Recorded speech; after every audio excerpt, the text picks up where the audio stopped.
ಸಂಸ್ಕೃತಿ ಆದಿತ್ಯ ಲೋಕೇಶ್ ಯೂಟ್ಯೂಬ್ ಚಾನೆಲ್ನ ಎಲ್ಲ ವೀಕ್ಷಕರಿಗೆ ಮತ್ತೊಮ್ಮೆ ನಿಮ್ಮ ಚಂದ್ರಶೇಖರ್ ಮಾಡುವ ನಮಸ್ಕಾರಗಳು. ಕಳೆದ 7ನೇ ಸಂಚಿಕೆಯಲ್ಲಿ ನಾನು ಕೆಲವು ವಿಚಾರಗಳ ಬಗ್ಗೆ, ವಿಶೇಷವಾಗಿ ಮೌಢ್ಯಗಳ ಬಗ್ಗೆ, ಅದರಲ್ಲೂ ವಿಶೇಷವಾಗಿ ದಿನಾಂಕ ಮತ್ತು ದಿನಗಳ ಬಗ್ಗೆ ನಾನು ಕೆಲವು ಮಾತುಗಳನ್ನು ಆಡಿದ್ದೆ. ಕೊನೆಯಲ್ಲಿ ನಿಮಗೆ ಒಂದು ವಿಷಯವನ್ನು ಕೂಡ ಹೇಳಿದ್ದೆ. ಮುಂದಿನ ಎಪಿಸೋಡ್ನಲ್ಲಿ ಇದಕ್ಕಿಂತ ದೊಡ್ಡ ಒಂದು ಮೌಢ್ಯದ ಬಗ್ಗೆ ನಾನು ಮಾತನಾಡ್ತೀನಿ ಅಂತ ಹೇಳಿ. ಇವತ್ತಿಗೂ ನಾವೆಷ್ಟರ ಮಟ್ಟಿಗೆ ಆ ಮೌಢ್ಯಕ್ಕೆ ಒಗ್ಗಿಕೊಂಡಿದ್ದೀವಿ ಅಂತಂದ್ರೆ, ಅದು ದಿನೇ ದಿನೇ ದಿನೇ ದಿನೇ ಜಾಸ್ತಿ ಆಗ್ತಿದೆಯೇ ಹೊರತು ಕಮ್ಮಿ ಆಗ್ತಿಲ್ಲ. ದುರಂತದ ವಿಷಯ ಅದು. ಇದು ನಾನು ಮೊದಲೇ ಯಾವುದೋ ಒಂದು ಎಪಿಸೋಡ್ನಲ್ಲಿ ಹೇಳಿದ್ದೀನಿ. ಅವಿದ್ಯಾವಂತರಲ್ಲಿ ಈ ಮೌಢ್ಯ ತಲೆದೋರಿದ್ರೆ ಅಷ್ಟು ಸಮಸ್ಯೆ ಆಗ್ಲಾರ್ದು. ಆದರೆ ವಿದ್ಯಾವಂತರೆನಿಸಿಕೊಂಡವರಲ್ಲೂ, ಡಬಲ್ ಡಿಗ್ರಿ ಮಾಡಿದವರಲ್ಲೂ, PhD ಮಾಡಿದವರೆಲ್ಲರೂ, ವಿಜ್ಞಾನದ ಬಗ್ಗೆ ಆಳವಾದ ಅಧ್ಯಯನ ನಡೆಸಿರೋರು ಕೂಡ ಈ ಮೌಢ್ಯಕ್ಕೆ ಬಲಿಯಾಗ್ತಿರೋದು ಒಂದು ರೀತಿಯ ದುರಂತ ಅಂತ ಅನ್ಕೋಬಹುದು. ಇವತ್ತು ನಾನು ಹೇಳಲು ಹೊರಟಿರೋ ವಿಷಯ ಜಗತ್ ಪ್ರಸಿದ್ಧ ಒಂದು ಸ್ಥಳ, ಪುಣ್ಯಕ್ಷೇತ್ರ, ಪವಿತ್ರ ಕ್ಷೇತ್ರ. ಎಷ್ಟು ಪವಿತ್ರ ಅಂದ್ರೆ ಪ್ರಪಂಚದಾದ್ಯಂತ ಮೂಲ ಮೂಲಗಳಿಂದ ಜನ ಅಲ್ಲಿಗೆ ಸಾಯೋದಕ್ಕೆ ಅಂತ ಬರ್ತಾರೆ. ಇವತ್ತಿಗೂ ಆ ನಗರನೇ ಅತ್ಯಂತ ಪುರಾತನವಾದ ನಗರ, ಅತ್ಯಂತ ಪುರಾತನವಾದದ್ದು. ಋಷಿ ಮುನಿಗಳ ತವರೂರು. ಅನೇಕ ಸಂತರು, ಕವಿಗಳಿಗೆ ಹೆಸರುವಾಸಿಯಾಗಿರ್ತಕ್ಕಂಥದ್ದು ನಗರ ಅದು. ಅನೇಕ ಸಂತರುಗಳು, ಅನೇಕ ಕವಿಗಳ ತವರೂರದು. ಶ್ರೇಷ್ಠ ಕಾವ್ಯಗಳನ್ನ, ಕವಿತೆಗಳನ್ನ, ಸಾಹಿತ್ಯವನ್ನ ಕೊಟ್ಟಿರುವಂತ ಜಾಗ ಅದು. ಅದರ ಹೆಸರೇ ಕಾಶಿ. ಕಾಶಿ ಇವತ್ತು ಜಗತ್ತಿನ ಮೂಲೆ ಮೂಲೆಯವರೆಗೂ ಗೊತ್ತು. ಯಾಕಂತಂದ್ರೆ ಯಾವಾಗ ನಮ್ಮ ಈಗಿನ ಪ್ರಧಾನಿ ಮೋದಿಯವರು ತಮ್ಮ ಗೆಲುವಿಗಾಗಿ ಆ ಒಂದು ಕ್ಷೇತ್ರವನ್ನ ಆರಿಸ್ಕೊಂಡ್ರೋ, ಅವತ್ತಿನಿಂದ ಮೊದಲು ಪ್ರಚಲಿತವಾಗಿದ್ದಕ್ಕಿಂತನೂ ತುಂಬಾ ಅಗಾಧವಾಗಿ ಪ್ರಚಾರವನ್ನ ಪಡೆದುಕೊಂತು. ಅಲ್ಲಿಯ ಬೆಳವಣಿಗೆಗಳು ಹಾಗೆ ಆದವು. ದೇವಸ್ಥಾನ ಬದಲಾಯಿತು, ಪ್ರಾಂಗಣ ಬದಲಾಯಿತು. ಗಂಗಾ ನದಿ ಅದರ ಕ್ಲೀನಿಂಗಿಗೆ, ಅದರ ಸ್ವಚ್ಛತೆಗೆ ಸಾವಿರಾರು ಕೋಟಿಯನ್ನ ಪ್ರಧಾನಮಂತ್ರಿಗಳು ವಿನಿಯೋಗಿಸಿದ್ರು. ರಾಜೀವ್ ಗಾಂಧಿ ಪ್ರಧಾನಮಂತ್ರಿ ಆಗಿದ್ದಾಗ ಒಂದು 200 ಕೋಟಿ ರೂಪಾಯಿ ಅದಕ್ಕೆ ಕೊಟ್ಟಿದ್ರು. ಆದ್ರೆ ಇವತ್ತು ಮೋದಿ ಅವರು ಪ್ರಧಾನಿ ಆದ್ಮೇಲೆ, ಅವರ ಕಾನ್ಸ್ಟಿಟ್ಯೂಯೆನ್ಸಿ ಆದ್ಮೇಲೆ ಅದಕ್ಕೆ ಸಾವಿರಾರು ಕೋಟಿ ರೂಪಾಯಿ ಅನುದಾನ ಒದಗಿ ಗಂಗಾ ಕ್ಲೀನಿಂಗ್ ಪ್ರಾಜೆಕ್ಟ್ ಅಂತ ಹೇಳಿ ಮಾಡಿದ್ರು. ಗಂಗಾ ನದಿ ಕ್ಲೀನಿಂಗ್ ಆಯ್ತು, ದೇವಸ್ಥಾನ ದೊಡ್ಡದಾಯ್ತು, ಪ್ರಾಂಗಣ ವಿಶಾಲವಾಯ್ತು, ನೋಡೋದಕ್ಕೆ ತುಂಬಾ ಸುಂದರವಾಗಿದೆ. ಮೊದಲಿದ್ದಷ್ಟು ಕೊಳಕು ಗಲೀಜು ಈಗ ಅಲ್ಲಿಲ್ಲ. ಅಲ್ಲಿ ವಿಶಾಲವಾಗಿದೆ. ಜನಗಳಿಗೆ ಅಲ್ಲಿ ನೋಡಿದ್ರೆ ಖುಷಿ ಆಗುತ್ತೆ, ಆನಂದ ಆಗುತ್ತೆ, ಅಥವಾ ಭಕ್ತಿನೂ ಬರಬಹುದು. ಆದರೆ ಇಷ್ಟೆಲ್ಲ ಬದಲಾವಣೆ ಆದರೂ ಕಾಶಿಲ್ ನಡೆಯುವಂತಹ ಒಂದು ಅನೂಚಾನವಾದಂತಹ ಪದ್ಧತಿ, ಜನ ಅಲ್ಲಿ ತಮ್ಮ ಅಂತಿಮ ಸಮಯವನ್ನ, ಅಂತಿಮ ಘಳಿಗೆಗಳನ್ನ ಕಳೆಯೋದಕ್ಕೆ ಅಂತ ಹೇಳಿ ಕಾಶಿಗೆ ಬರ್ತಾರೆ. ಸಮಯ ಕಳೆಯೋದು ಘಳಿಗೆಗಾಗಿ ಅಂತಂದ್ರೆ ಸಾಯೋದಕ್ಕಾಗಿ ಅಂತ ಅರ್ಥ ನಾನು ಹೇಳ್ತಿರೋದಿಲ್ಲಿ. ಸಾಯೋದಕ್ಕೇನೆ ಕಾಶಿಗೆ ಬರುವಂತ ಸಾವಿರ ಸಂಖ್ಯೆಯ ಜನ ಇವತ್ತೂ ನಮಗೆ ಅಲ್ಲಿ ಕಾಣಸಿಗ್ತಾರೆ. ಕಾಶಿಗೆ ಅನೇಕ ಹೆಸರುಗಳಿದ್ದಾವೆ. ಒಂದೊಂದು ನಗರಕ್ಕೂ ಪ್ರವಾಸೋದ್ಯಮದಲ್ಲಿ ಒಂದೊಂದು ಹೆಸರನ್ನು ಕೊಟ್ಟಿದ್ದಾರೆ. ಉದಾಹರಣೆಗೆ ಬಾಂಬೆ ಅಂತ ಹೇಳಿದ್ರೆ ಇವತ್ತು ಹೊಸದಾಗಿ ಸೇರ್ಪಡೆಗೊಂಡಿರುವಂತ 2 ಪ್ರವಾಸೋದ್ಯಮ ವಿಭಾಗದಲ್ಲಿ 2 ಹೆಸರುಗಳು ಹೊಸದಾಗಿ ಸೇರ್ಪಡೆಗೊಂಡಿದ್ದಾವೆ. ಅವು ಯಾವುವು ಅಂತಂದ್ರೆ ಸ್ಲಮ್ ಟೂರಿಸಂ ಮತ್ತು ಸೆಕ್ಸ್ ಟೂರಿಸಂ ಅಂತ. ಅವೆರಡು ಹೊಸ ಅಡಿಷನ್ಸ್ ಈಗ ಪ್ರವಾಸೋದ್ಯಮದಲ್ಲಿ. ಯಾರೇ ಒಬ್ಬ ವಿದೇಶದಿಂದನೋ ಮತ್ತೊಂದಿಂದನೋ ಎಲ್ಲಿಂದನೋ ಒಬ್ಬ ಪ್ರವಾಸಿಯಾಗಿ ಮುಂಬೈಗೆ ಹೋದ್ರೆ ಅವನು ಅಲ್ಲಿಯ ಧಾರಾವಿ ಅಂತಕ್ಕಂಥ ಒಂದು ಸ್ಲಮ್ ಅನ್ನ ನೋಡ್ದೇನೆ ವಾಪಸ್ ಬರಲ್ಲ. ಅಲ್ಲಿಗೆ ನಮ್ಮ ಗೈಡ್ಗಳು, ಏಜೆಂಟ್ಸ್ಗಳು ಕರ್ಕೊಂಡು ಹೋಗಿ ಆ ಧಾರಾವಿಗೆ ಒಂದು ಸುತ್ತು ಹಾಕಿಸಿ ನಮ್ಮನ್ನ ಕರ್ಕೊಂಡು ಬರ್ತಾರೆ. ಅದು ಏಷ್ಯಾದಲ್ಲಿ ಅತಿ ದೊಡ್ಡ ಸ್ಲಮ್. 1.5 ಸ್ಕ್ವೇರ್ ಕಿಲೋಮೀಟರ್ ಜಾಗದಲ್ಲಿ 12 ಲಕ್ಷ ಜನಸಂಖ್ಯೆ ಇರುವಂತ ಅತಿ ದೊಡ್ಡ ಕೊಳಗೇರಿ ಆ ಧಾರಾವಿ. ಅದನ್ನ ವೀಕ್ಷಿಸ್ಕೊಂಡು ಅಲ್ಲಿ ಅಷ್ಟೇ ಪ್ರಾಮುಖ್ಯತೆ ಪಡ್ಕೊಂಡಿರೋದು ಸೆಕ್ಸ್ ಟೂರಿಸಂ ಅಂತ. ಅಲ್ಲಿ ಸಫೇದ್ ಗಲ್ಲಿ ಅಂತ ಕರೀತಾರೆ, ಅಲ್ಲೆಲ್ಲ ತೋರಿಸ್ಕೊಂಡು ಬರ್ತಾರೆ. ಹಾಗೇನೆ ಬೆಂಗಳೂರು ಬಂದ್ರೆ ಅದೊಂದು ಹೆಲ್ತ್ ಟೂರಿಸಂ ಅಂತ ಕರೀತಾರೆ ಬೆಂಗಳೂರನ್ನ. ಮೈಸೂರು ಇವತ್ತು ಯೋಗ ಟೂರಿಸಂ, ಇದು ಯೋಗ ಸಿಟಿ ಅಂತ ಕರೀತಾರೆ. ಬೆಂಗಳೂರಿನ ಹೆಲ್ತ್ ಸಿಟಿ ಅಂತ ಕರೀತಾರೆ. ಮೈಸೂರಿಗೆ ಇನ್ನೊಂದು ಕಾರಣಕ್ಕಾಗಿಯೂ ಇದು ಪ್ರಸಿದ್ಧಿಯನ್ನು ಪಡೆದುಕೊಂಡಿದೆ ಈ ವರ್ಷದಿಂದ. ಇದಕ್ಕೊಂದು ರೀತಿಯಲ್ಲಿ ಆಕ್ಸಿಜನ್ ಸಿಟಿ ಅಂತ ಕರೆದ್ರು ತಪ್ಪಾಗ್ಲಾರ್ದು. ಯಾಕೆಂದ್ರೆ ಏರ್ ಕ್ವಾಲಿಟಿ ಇಂಡೆಕ್ಸ್ ಅಂತ ನಾವೇನ್ ಕರಿತೀವಿ, ವಾಯು ಗುಣಮಟ್ಟ, ಗಾಳಿಯ ಗುಣಮಟ್ಟ, ಅದರ ಇಂಡೆಕ್ಸ್ ಎಷ್ಟಿದೆ? ಇಡೀ ಕರ್ನಾಟಕದಲ್ಲಿ ಮೊದಲನೇ ಸ್ಥಾನವನ್ನು ಪಡೆದಿರುವಂತದ್ದು ನಮ್ಮ ಮೈಸೂರು ನಗರ. ಭಾರತದಲ್ಲಿ 3ನೇ ಸ್ಥಾನವನ್ನು ಪಡ್ಕೊಂಡಿದೆ. ಅಂದ್ರೆ ಶುದ್ಧವಾದ ಗಾಳಿ ಇಡೀ ಕರ್ನಾಟಕ ಎಲ್ಲರೂ ಸಿಗುತ್ತೆ ಅಂತಂದ್ರೆ ಅದು ಮೈಸೂರಿನಲ್ಲಿ ಅನ್ನೋ ಒಂದು ಖ್ಯಾತಿ ಕೂಡ ಇವತ್ತು ಮೈಸೂರಿಗೆ ಬಂದಿದೆ. ಹಾಗೇನೆ ಕಾಶಿಗೂ ಒಂದು ಟೂರಿಸಂ ಇರ್ಬೇಕಲ್ಲ, ಅದಕ್ಕೂ ಪ್ರವಾಸೋದ್ಯಮದಲ್ಲಿ ಒಂದು ಹೆಸರು ಇರ್ಬೇಕಲ್ಲ. ಬೆಂಗಳೂರಿಗೆ, ಮುಂಬೈಗೆ, ಮೈಸೂರಿಗೆ ಕೊಟ್ಟ ಹಾಗೆ ಕಾಶಿಗೂ ಕೂಡ ಪ್ರವಾಸೋದ್ಯಮದಲ್ಲಿ ಒಂದು ಹೊಸ ಹೆಸರು ಕೊಟ್ಟಿದ್ದಾರೆ. ಅದು ಡೆತ್ ಟೂರಿಸಂ ಅಂತ. ಈ ಡೆತ್ ಟೂರಿಸಂ ಅಂತಂದ್ರೆ ಅಲ್ಲಿ ಅನೇಕ ಸಂಖ್ಯೆಯಲ್ಲಿ ಈ ಗಂಗಾ ನದಿಯ ಉದ್ದಕ್ಕೂ ದಡದಲ್ಲಿ ಘಾಟ್ಗಳಿದಾವೆ. ಅದರಲ್ಲಿ ತುಂಬಾ ಪ್ರಮುಖವಾದವು ಒಂದು 4 ನಾವು ಹೆಸರಿಸ್ಬೋದು. ಮಣಿಕರ್ಣಿಕಾ ಘಾಟ್ ಅಂತ ಒಂದಿದೆ, ಹರಿಶ್ಚಂದ್ರ ಘಾಟ್ ಇದೆ, ಮತ್ತೆ ಹಾಗೆ ಒಂದು ಅಸ್ಸಿ ಘಾಟ್ ಅಂತ ಒಂದಿದೆ, ಇನ್ನೊಂದು ದಶಾಶ್ವಮೇಧ ಘಾಟ್ ಅಂತ ಹೇಳಿ ಒಂದು 4 ಘಾಟ್ಗಳನ್ನ ನಾವು ಸ್ಥೂಲವಾಗಿ ಹೇಳ್ಬೋದು. ಅಲ್ಲಿ ಕೆಲವರ ಪ್ರಕಾರವಾಗಿ ಸಾವಿರಾರು ವರ್ಷಗಳಿಂದ ಬೆಂಕಿ ಆರಿಲ್ಲ ಅಂತ, ಬೆಂಕಿಯೇ ನಂದಿಲ್ಲ ಆ ಘಾಟ್ಗಳಲ್ಲಿ ಅಂತ. ಇದು ಯಾವ ಬೆಂಕಿ ನಂದಿಲ್ಲ? ಅಲ್ಲಿ ಏನ್ ಹೋಮ ಮಾಡ್ತಿದಾರ, ಹವನ ಮಾಡ್ತಿದಾರ, ಪೂಜೆ ಮಾಡ್ತಿದಾರ, ಏನ್ ಮಾಡ್ತಿದ್ದಾರೆ ಅಂತ ಕೇಳಿದ್ರೆ ಇಲ್ಲ.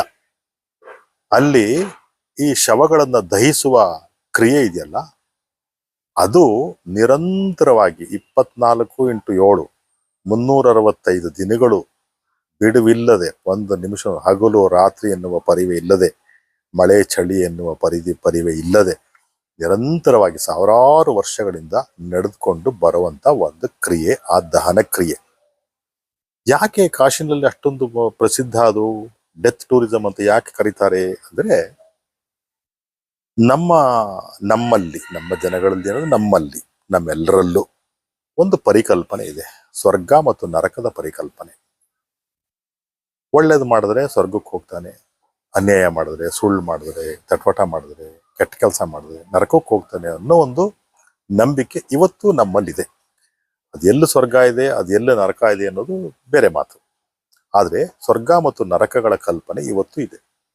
ಗಂಗಾ ನದಿಯಲ್ಲಿ ಹೋಗಿ ಮಿಂದು ಬಂದರೆ, ಸ್ನಾನ ಮಾಡಿ ಬಂದರೆ ನಿನ್ನ ಪಾಪ ಪರಿಹಾರ ಆಗತ್ತೆ ಅನ್ನೋದು ಒಂದು ಇವತ್ತಿಗೂ ನಮ್ಮಲ್ಲಿ ಉಳ್ಕೊಂಡಿರುವಂತಹದ್ದು. ತಮಗೆ ಗೊತ್ತಿರೋ ಹಾಗೆ ಈಗ ತ್ರಿವೇಣಿ ಸಂಗಮದಲ್ಲಿ ಕಳೆದ ಬಾರಿ ನಡೆದ ಒಂದು ಕುಂಭಮೇಳದಲ್ಲಿ ಅಲ್ಲಿ ಹೋಗಿ ಆ ದಿನಗಳಲ್ಲಿ ಸ್ನಾನ ಮಾಡಿದ್ರೆ ಅವನ ಪಾಪ ಪರಿಹಾರ ಆಗುತ್ತೆ, ಅವನಿಗೆ ಪುಣ್ಯ ಲಭಿಸುತ್ತೆ ಅಂತ ಹೇಳಿ ಕೋಟಿ ಕೋಟಿ ಕೋಟಿ ಮಂದಿ ಅಲ್ಲಿ ಹೋಗಿ ಆ ತ್ರಿವೇಣಿ ಸಂಗಮದಲ್ಲಿ ಮಿಂದು ಎದ್ದು ಪಾವನಗೊಂಡಿದ್ದೇವೆ ಅಂದುಕೊಂಡು ತಮ್ಮ ಊರುಗಳಿಗೆ ವಾಪಸ್ಸಾಗಿದ್ದಾರೆ. ಅದು ಬೇರೆ ವಿಚಾರ. ಅನೇಕ ವರ್ಷಗಳ ಹಿಂದೆ ನಾನು ಕಾಶಿಗೆ ಹೋಗಿದ್ದೆ. ಎಲ್ಲ ಜಾಗಗಳನ್ನು ನೋಡ್ಕೊಂಡು ಬರೋವಾಗ ನಿಮ್ಮ ಕಾಶಿನಲ್ಲಿ ನೀವು ಎಲ್ಲೇ ಯಾವುದೇ ಗಲ್ಲಿ, ಯಾವುದೇ ರಸ್ತೆ, ಯಾವುದೇ ಮೂಲೆ ಎಲ್ಲಿ ತಿರುಗಿದ್ರು ದೇವಸ್ಥಾನಗಳು ಕಾಣ್ತವೆ. ಸಣ್ಣ ಸಣ್ಣ ಸಣ್ಣ ಸಣ್ಣ ಪುಟ್ಟ ಪುಟ್ಟ ದೊಡ್ಡ ದೊಡ್ಡ ಮಿಡ್ಲ್ ಎಲ್ಲ ಎಲ್ಲ ಎಲ್ಲ ಸ್ತರದ ಎಲ್ಲ ಗಾತ್ರದ ದೇವಸ್ಥಾನಗಳು ನಮಗೆ ಕಾಶಿಯಲ್ಲಿ ಕಂಡು ಬರ್ತವೆ. ಒಂದು ಅಂದಾಜಿನ ಪ್ರಕಾರ 23,000 ದೇವಸ್ಥಾನಗಳು ಕಾಶಿಯಲ್ಲಿ ಇದಾವೆ ಅನ್ನೋ ಒಂದು ಅಂಕಿಅಂಶ. ಅದು ಎಷ್ಟರ ಮಟ್ಟಿಗೆ ಸತ್ಯ ಅನ್ನೋದು ಬೇರೆ ಚರ್ಚೆಗೆ ಒಳಪಡುವಂತ ವಿಷಯ. ಅದು ಆ 23,000 ದೇವಸ್ಥಾನಗಳು, ಆ 23,000 ದೇವರುಗಳಿಗೆ ಆ ಕಾಶಿಯಲ್ಲಿ ಏನು ಕೆಲಸ ಅನ್ನೋದು ಬೇರೆ ವಿಚಾರ. ಯಾವ ಗಲ್ಲಿಗೆ ತಿರುಗಿದ್ರು, ಎಲ್ಲಿ ತಿರುಗಿದ್ರು ಒಂದು ಪುಟ್ಟ ದೇವರ ಗೂಡುಗಳು, ದೇವಸ್ಥಾನಗಳು, ಸಣ್ಣ ಸಣ್ಣವು ಎಲ್ಲ ಥರದವು ಅಲ್ಲಿ ನಾವು ಕಾಣಸಿಗ್ತವೆ. ಅಲ್ಲಿ ಕೆಲವು ಮುಕ್ತಿ ಮಂದಿರಗಳು ಅಂತ ಇದ್ದಾವೆ, ಮುಕ್ತಿಧಾಮಗಳು ಅಂತ ಇದ್ದಾವೆ. ನಾನು ಅಲ್ಲಿಗೆ ಭೇಟಿ ಕೊಟ್ಟಾಗ ಎಲ್ಲೋ ಬೆರಳೆಣಿಕೆಯಷ್ಟು ಮುಕ್ತಿಧಾಮಗಳನ್ನ ಅಲ್ಲಿ ಹೇಳಿದ್ರು. ಇಷ್ಟು ಇದಾವೆ, ಬೆರಳೆಣಿಕೆಯಷ್ಟು ಮುಕ್ತಿಧಾಮಗಳಿದ್ದಾವೆ. ಏನಿವು ಮುಕ್ತಿಧಾಮಗಳು? ಮುಕ್ತಿಧಾಮಗಳು ಅಂತಂದ್ರೆ ಅಲ್ಲಿ ದೇಶದ, ಪ್ರಪಂಚದ ಮೂಲೆ ಮೂಲೆಗಳಿಂದ ಜನ ಬಂದು ಆ ಧಾಮ ಅಂದ್ರೆ ಆ ವಾಸಸ್ಥಾನ, ಒಂದು ಹಾಸ್ಟೆಲ್ ತರ. ಇಲ್ಲಿ ನಮ್ಮಲ್ಲಿ ಓಲ್ಡ್ ಏಜ್ ಹೋಮ್ ಅಂತ ಇರುತ್ತಲ್ಲ, ಆ ತರ ಒಂದು ವಾಸಸ್ಥಾನ. ಅಲ್ಲಿ ಹೋಗಿ ಜನ ಇರ್ತಾರೆ. ಅವರೆಲ್ಲರೂ ಸಾಯೋದಕ್ಕೋಸ್ಕರವಾಗಿ ಬಂದಿರೋರು. ಕಾಶಿಲ್ ಸತ್ರೆ ನಮಗೆ ನೇರ ಸ್ವರ್ಗ ಸಿಗುತ್ತೆ, ಕಾಶಿಲ್ ಸತ್ರೆ ನಮಗೆ ಪುನರ್ಜನ್ಮ ಇರಲ್ಲ, ಕಾಶಿಲ್ ಸತ್ರೆ ನಾವು ನೆಟ್ಟಿಗೆ ಸ್ವರ್ಗಕ್ಕೆ ಹೋಗ್ತೀವಿ ಅನ್ನೋ ಒಂದು ನಂಬಿಕೆಯನ್ನ ಇಟ್ಕೊಂಡು ಜನ ಅಲ್ಲಿಗೆ ಬಂದು ತಮ್ಮ ಅಂತಿಮ ದಿನಗಳನ್ನ ಕಳೀತಾರೆ.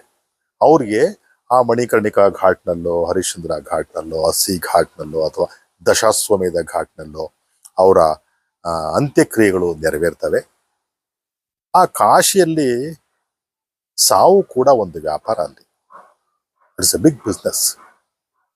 ಅಲ್ಲಿಯ ಸೌದೆ ಮಾರೋರು, ಹೂವು ಮಾರೋರು, ಹಣ್ಣು ಮಾರೋರು, ಕಾಯಿ ಮಾರೋರು, ಅಗರಬತ್ತಿ ಮಾರೋರು, ಕರ್ಪೂರ ಮಾರೋರು, ಅದಕ್ಕೆ ಬೇಕಾದಂತ ಏನೇನು ದಹನ ಕ್ರಿಯೆಗೆ ಬೇಕಾದಂತ ಸಾಮಗ್ರಿಗಳನ್ನ ಮಾರುವ ಅವರ ಸಂಖ್ಯೆ ಎಷ್ಟಿದೆ ಮತ್ತು ಅವ್ರು ಹೇಗಿದ್ದಾರೆ ಅಂದ್ರೆ ಅವರನ್ನು ನೋಡಿದ್ರೆ ಅವರ ಶ್ರೀಮಂತಿಕೆ ನಮಗೆ ಗೊತ್ತಾಗುತ್ತೆ. ಅಷ್ಟರ ಮಟ್ಟಿಗೆ ಚಿನ್ನ ಒಡವೆಗಳನ್ನ ಅವರು ತಮ್ಮ ಮೈ ಮೇಲೆ ಹಾಕೊಂಡಿದ್ದಾರೆ. ಅಷ್ಟು ದೊಡ್ಡ ಬಿಸ್ನೆಸ್ ಅಲ್ಲಿ ಸಾವು. ಅಲ್ಲಿ ಸಾವು ಅನ್ನೋದೇ, ಸಾವನ್ನು ನಂಬಿಕೊಂಡು ಅಲ್ಲಿ ಲಕ್ಷಾಂತರ ಜನ ಜೀವನ ಮಾಡ್ತಾರೆ.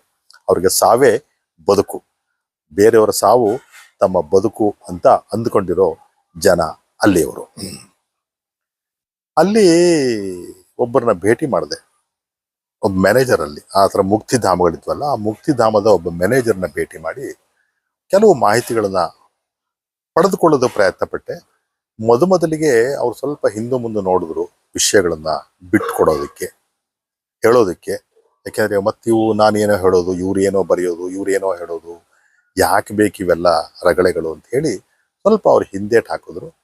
ಆದ್ರೆ ನಾನು ಸ್ವಲ್ಪನೇ ಕೆಲವು ಅಂಶಗಳನ್ನ ಕೇಳ್ತಾ ಅವರು ಸಂಪೂರ್ಣವಾಗಿ ಅಲ್ಲಿಯ ಸ್ಥಿತಿಗತಿಗಳನ್ನ ವಿವರಿಸದೇ ಇದ್ರೂ ಕೂಡ ತಕ್ಕ ಮಟ್ಟಿಗೆ ವಿಚಾರಗಳನ್ನ ನನಗೆ ಅವರು ತಿಳಿಸಿದ್ರು.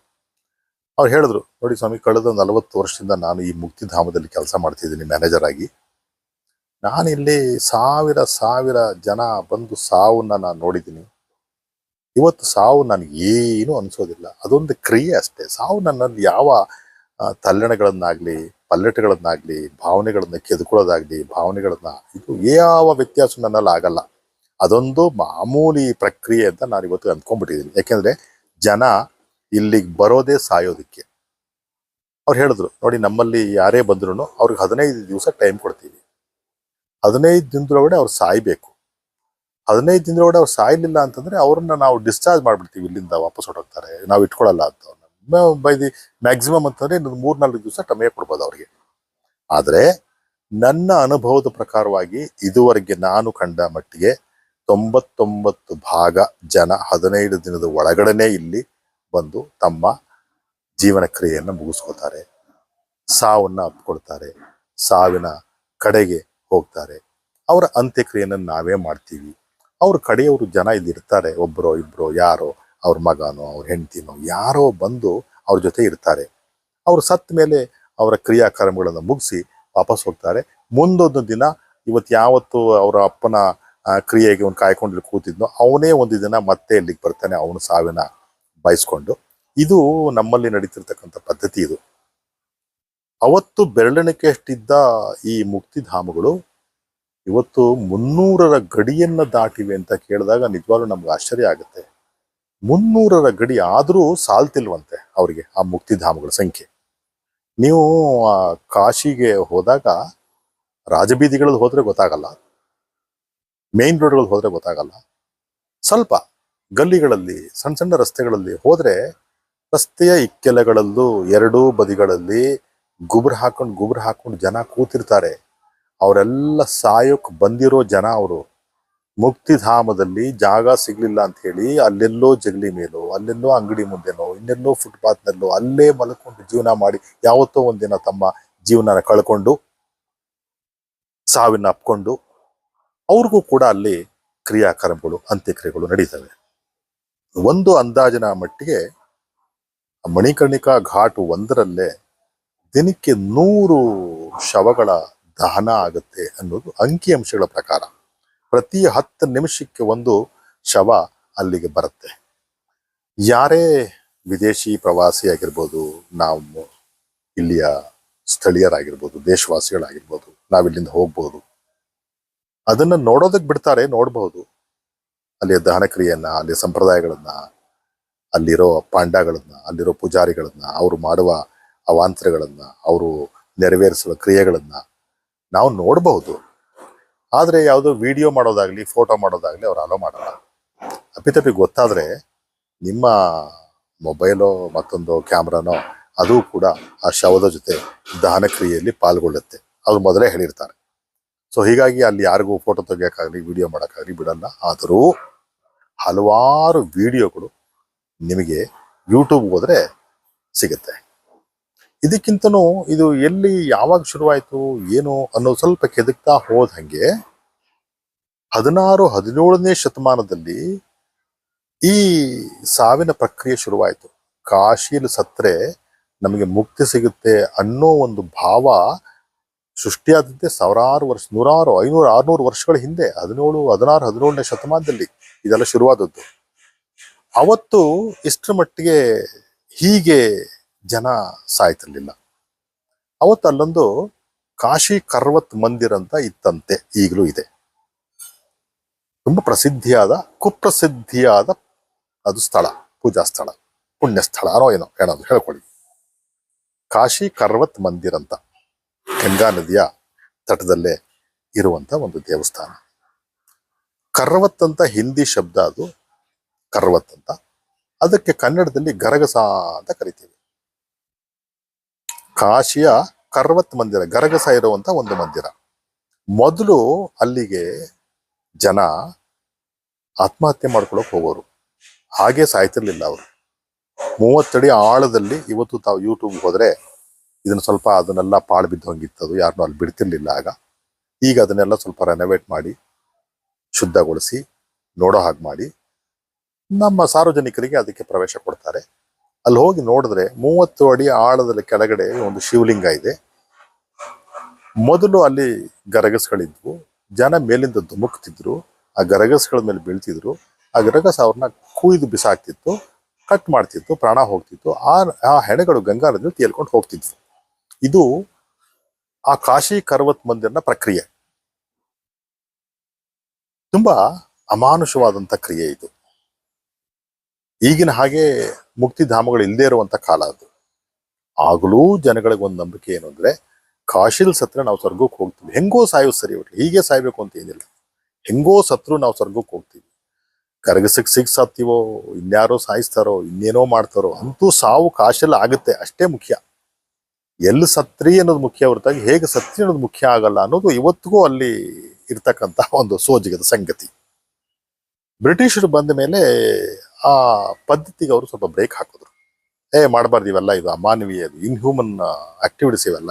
ಹಿಂಗೆ ಗರಗಸ್ನಲ್ಲಿ ಬಿದ್ದು ಸಾಯೋದು, ದೇಹನ ತುಂಡು ತುಂಡು ಮಾಡ್ಕೊಳ್ಳೋದು, ಆ ಹೆಣಗಳು, ಆ ದೇಹದ ಭಾಗಗಳು ಗಂಗಾ ನದಿಯಲ್ಲಿ ಕೊಚ್ಕೊಂಡು ಹೋಗೋದು, ಇವೆಲ್ಲ ಮಾಡಬಾರ್ದು, ಇದು ಒಳ್ಳೇದಲ್ಲ ಅಂತ ಹೇಳಿ ಆ ಪದ್ಧತಿಯನ್ನು ಸ್ಟಾಪ್ ಮಾಡಿದ್ರು.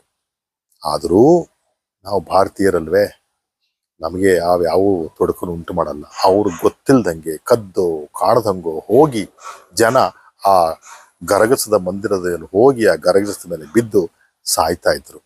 ಇದನ್ನ ಮನಗಂಡ ಬ್ರಿಟಿಷರು ಏನ್ ಮಾಡಿದ್ರು, ಆ ಗರಗಸವನ್ನ ತೆಗೆಸ್ಬಿಟ್ರು ಅಲ್ಲಿಂದ. ಗರಗಸವನ್ನ ತೆಗೆಸ್ಬಿಟ್ಟು ಇವತ್ತು ಆ ಗರಗಸಗಳು ಬ್ರಿಟನ್ನ ಯಾವುದೋ ಒಂದು ಮ್ಯೂಸಿಯಂ ಅಲ್ಲಿ ಇದೆ ಅಂತ ನಾನು ಎಲ್ಲೋ ಓದಿದ ನೆನಪು ಇವತ್ತು ಇದೆ. ಆ ಗರಗಸಗಳು ಅವತ್ತೇನು ಎಷ್ಟು ಸಾವಿರಾರು ದೇಹಗಳನ್ನ ಕುಯ್ದಿರುವಂತ ಕತ್ತರಿಸಿರುವಂತಹ ಗರಗಸಗಳು ಇವತ್ತು ಯಾವುದೋ ಬ್ರಿಟನ್ನಿನ ಮ್ಯೂಸಿಯಂನಲ್ಲಿ ಇದೆ ಅಂತೆ. ನಂತರದ ದಿನಗಳಲ್ಲಿ ಇದೇ ಕಾಶಿ ಕರ್ವತ್ ಮಂದಿರ ಈ ಕಡೆ ಶಿಫ್ಟ್ ಮಾಡಿದ್ದಾರೆ. ಮಣಿಕರ್ಣಿಕಾ ಘಾಟ್ ಪಕ್ಕದಲ್ಲಿ ಅದು ಒಂಥರ ವಾಲುವ ಮಂದಿರ, ಲೀನಿಂಗ್ ಟೆಂಪಲ್ ಅಂತ ಕರಿತೀವಲ್ಲ. 9 ಅಡಿ, ಅದು 9 ಅಂಗುಲ, ಅದು 9 ಅಂಗುಲ ಅಡಿ ಅಲ್ಲ, 9 ಅಂಗುಲ ಅದು ವಾಲ್ಕೊಂಡಿದೆ ಆ ಗೋಪುರ, ಅದು ಟೆಂಪಲ್. ಅದು ಜನ ಇವತ್ತು ಅಲ್ಲಿ ಹೋಗಿ ನೋಡ್ಕೊಂಡ್ ಬರ್ತಾರೆ.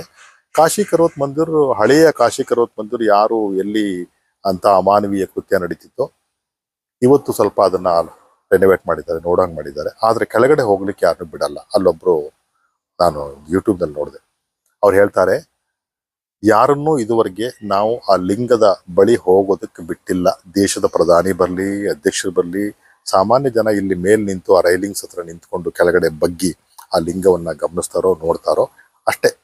ಆದ್ರೆ ಇದುವರೆಗೂ ಒಬ್ಬರನ್ನ ಮಾತ್ರ ನಾವು ಆ ಲಿಂಗದ ಬಳಿ ಬಿಟ್ಟಿದ್ದೀವಿ. ಅವ್ರು ಯಾರು ಅಂತಂದ್ರೆ ಸದ್ಗುರು ಜಗ್ಗಿ ವಾಸುದೇವ್. ಅವರೊಬ್ಬರು ಮಾತ್ರ ಆ ಲಿಂಗದ ಬಳಿ ಹೋಗಿ ಅದಕ್ಕೆ ನಮಸ್ಕಾರ ಮಾಡಿಕೊಂಡು, ಪೂಜೆ ಮಾಡಿಕೊಂಡು, ಅದನ್ನ ಪ್ರದಕ್ಷಿಣೆ ಹಾಕೊಂಡು ಬಂದಿರುವಂಥವ್ರು. ಯಾಕೆ ಯಾರನ್ನು ಬಿಡಲ್ಲ ಅಂತ ಯಾರೋ ಒಬ್ರು ಪ್ರಶ್ನೆ ಮಾಡಿದ್ದಾರೆ.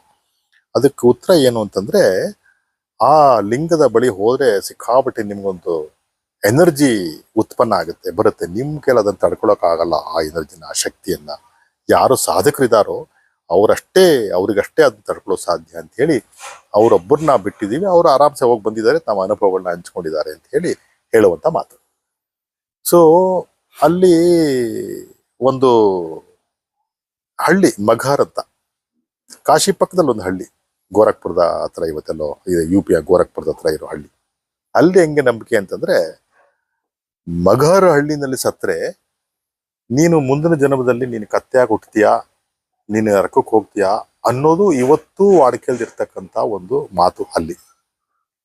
ಕಾಶಿ ತಮಗೆ ಗೊತ್ತಿರೋ ಹಂಗೆ ಕಬೀರರ ಜನ್ಮಸ್ಥಾನ.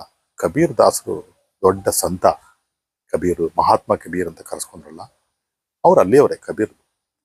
ಕೊನೆ ಘಳಿಗೆಯಲ್ಲಿ, ಸಾಯುವ ಘಳಿಗೆಯಲ್ಲಿ ಅವ್ರು ಹೇಳ್ತಾರೆ ತಮ್ಮ ಶಿಷ್ಯರಿಗೆ, ನಾನು ಇನ್ನೇನು ಸಾಯ್ತೀನಿ ಅನ್ಸುತ್ತೆ, ಇನ್ನು ಕೆಲವೇ ಗಂಟೆಗಳು ಮಾತ್ರ ಬದುಕಿರ್ತೀನಿ, ದಯವಿಟ್ಟು ನನ್ನನ್ನ ಮಘಾರ್ ಹಳ್ಳಿಗೆ ಕರ್ಕೊಂಡೋಗಿ, ನನಗೆ ಆ ಮಘಾರ್ ಜಾಗಕ್ಕೆ ಕರ್ಕೊಂಡೋಗಿ, ಆ ಊರಿಗೆ ಕರ್ಕೊಂಡೋಗಿ ನನಗೆ. ಶಿಷ್ಯರು ನಕ್ಕ ಬಿಡ್ತಾರ, ಅಲ್ಲ ಗುರುಗಳೇ, ಎಲ್ಲ ಮಘರಿಂದ ಜನ ಬಂದು ಕಾಶಿಲ್ ಸಾಯ್ತಾರೆ, ನೀವು ಕಾಶಿಲಿ ಇದ್ಕೊಂಡು ನೀವು ಮಘರಲ್ಲಿ ಸಾಯ್ತೀರಿ ಅಂತಿರಲ್ಲ, ಏನು ಕತೆ ನಿಮ್ದು? ಅವ್ರು ಹೇಳ್ತಾರೆ, ಇಲ್ಲ, ನಾನು ಮೊದಲಿಂದಾನು ಈ ಮೌಢ್ಯದ ವಿರುದ್ಧ ಮಾತನಾಡ್ಕೊಂಡು ಬಂದಿರುವಂಥವನು, ಮೌಢ್ಯದ ವಿರುದ್ಧ ನಾನು ಪ್ರವಚನ ಮಾಡಿರುವಂಥವನು, ಮೌಢ್ಯದ ವಿರುದ್ಧ ನಾನು ಹೋರಾಡಿರುವಂಥವನು. ನಾನು ಯಾಕೆ ಈ ಕಾಶಿಲ್ ಸತ್ರ ಸ್ವರ್ಗ ಸಿಗ್ಬೇಕು ಅಂತ ನನಗೆ, ನಾನು ಮಘಾರಲ್ಲೇ ಸಾಯ್ತೇನೆ, ಸಿಕ್ಕಿದ್ರೆ ಸ್ವರ್ಗ ಅಲ್ಲೇ ಸಿಗ್ಲಿ, ಇಲ್ಲ ನರಕಾರು ಸಿಗ್ಲಿ, ನನ್ನ ದಯಮಾಡಿ ಮಘಾರ್ಗೆ ಕರ್ಕೊಂಡೋಗಿ ಅಂತ ಹೇಳಿ ಅವರು ಮಘಾರ್ಗೆ ಹೋಗಿ ಪ್ರಾಣ ಬಿಡ್ತಾರೆ. ಯಾರು? ನಮ್ಮ ಕಬೀರ್ ದಾಸರು. ಇದು ಕಾಶಿಯ ಸಾವಿನ ಮನೆಗಳ ಮಾತಾಯ್ತು. ಮುಂದಿನ ಎಪಿಸೋಡ್ನಲ್ಲಿ ನಾನು ಇನ್ನೊಂದು ವಿಷಯವನ್ನು ತಗೊಂಡು ತಮ್ಮ ಮುಂದೆ ಬರ್ತೀನಿ. ಅಲ್ಲಿವರೆಗೆ ನಮಸ್ಕಾರ.